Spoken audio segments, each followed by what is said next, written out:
Well, Bilderberg assumed that name in 1954 at their first meeting as Bilderberg at the Bilderberg Hotel. It's a little bit like Shakespeare's As You Like It. They say to Shakespeare, what do you want to call this book? And he says, As You Like It, meaning whatever you want to call it. And they thought it was dictation, so one of his plays is called As You Like It, and the title has nothing to do with the play. So that's how the Bilderberg came by their name. Now, they had been meeting for half a century. The moneyed class had been meeting. But they decided they have to meet systematically every year, well planned in advance, in addition to maybe other smaller meetings throughout the year. Sure this is the right turn, Jim? No. Let's see if we can start.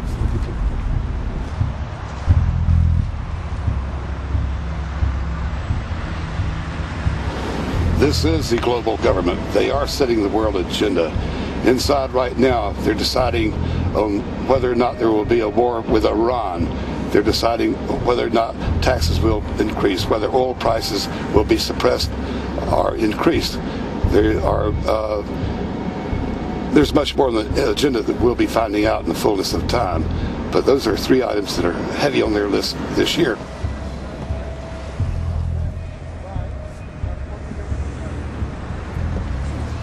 This is Jim Tucker, ladies and gentlemen. Yes. 27 years covering these crooks. Mr. Tucker, pleasure to meet you. The media said he was crazy, it didn't exist. Now we forced him. 120 of the world's most powerful men, heads of state from Europe, high officials of the United States government, Treasury, White House, state, defense. They're setting the world agenda now. The reason they want secrecy is because they're doing evil. Evil is done under the cover of darkness. Good works are done in the sunshine.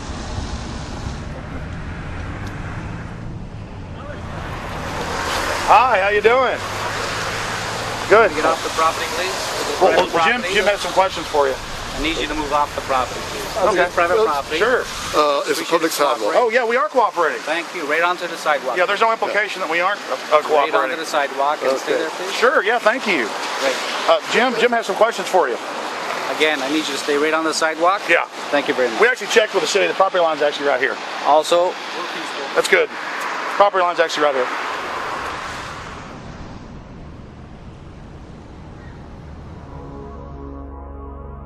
We are on the verge of a global transformation. All we need is the right major crisis, and the nations will accept the New World Order. David Rockefeller. We saw David Rockefeller and the Corn Black at the beyond the hotel, and they had no bodyguards. One of my friends shouted, "Hey, Rockefeller!" and he turned back and he was afraid. My name is Rene. I'm from Manitoba. Drove about 26 hours to get here, just to show that I'm against the Bilderbergers, just to fight for my freedoms, fight for my rights, make sure that my children can grow up in a free country. My name is Daniel Estrelin, and I've been doing this for the last 15 years. I'm from Canada. I'm very proud of my country because, as you can see, there are a lot of people covering the Bilderberg conference.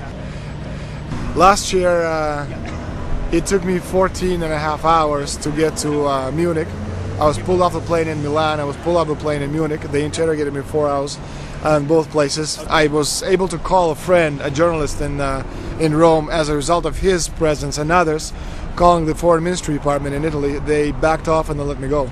They basically told me that they're keeping an eye on me 24 hours of the day.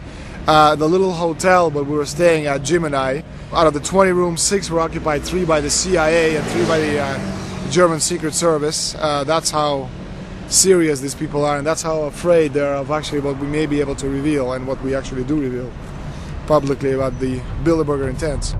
Daniel Estrelin has covered the Bilderberg meetings in Europe and North America for more than 15 years. His book, Club Bilderberg, has been translated into more than 20 languages and is a global bestseller.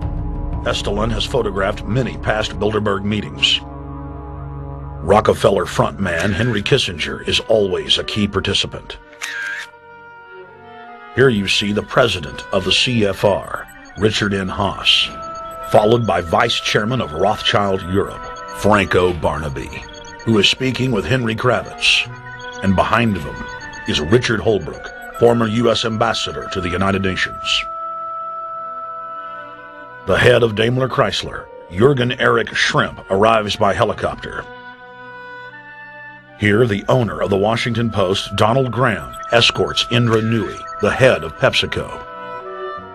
Queen Beatrix of the Netherlands, whose father, Prince Bernhard, founded Bilderberg, is a leading figure in the group. Of course, globalist kingpin David Rockefeller, seen here with his bodyguard, James Ford, always attends.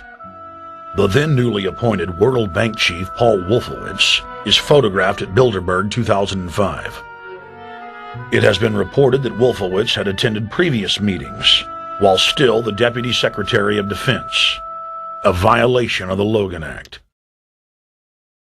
Under the Logan Act, it is a felony offense for any member of the federal or state government to meet with members of a foreign government without the express authority and authorization of the President or Congress.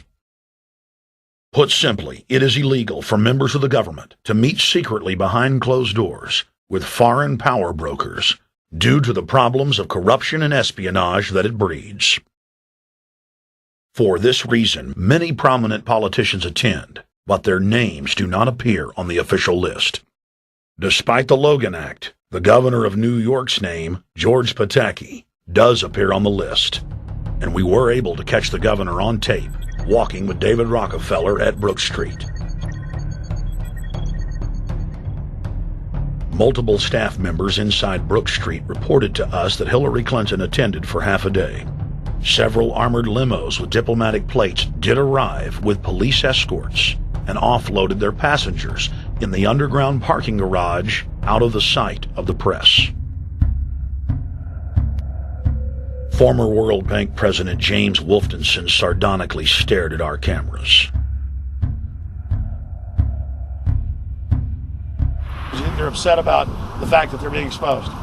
Well, I'm sure they are. I mean, look at the tinted windows. They don't want to be seen. They don't want even anybody to know they're here. So I'm sure they're ticked, and that's why we're here to try to expose them. Do you think that they were angry that they were on the front page of the local paper today? You think they're in there reading it right now, Jim?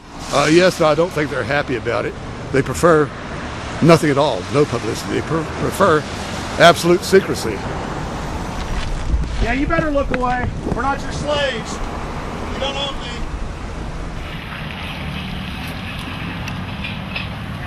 Did you get a list of the attendees and everything, or not? No, I've asked for one under a slight variation of my name, and I don't know if I'll get it or not. Also, it could happen today. For the last 3 years, I get back to the hotel. And there's a copy there waiting for you. For somebody who does not identify himself. I mean, I'm not just not revealing the source. I don't know the source myself. But a fact, because they want the Bilderberg letterhead on it, and makes a nice memento. Perfect. Alex. Yeah. That's Chalabi, eh? You think Chalabi? No, I don't think. I know. It looked like Chalabi. I knew it was a fat guy. Yeah. That was Ahmed Chalabi? Yeah. Oh my God. Then they're really going to attack Iran. Because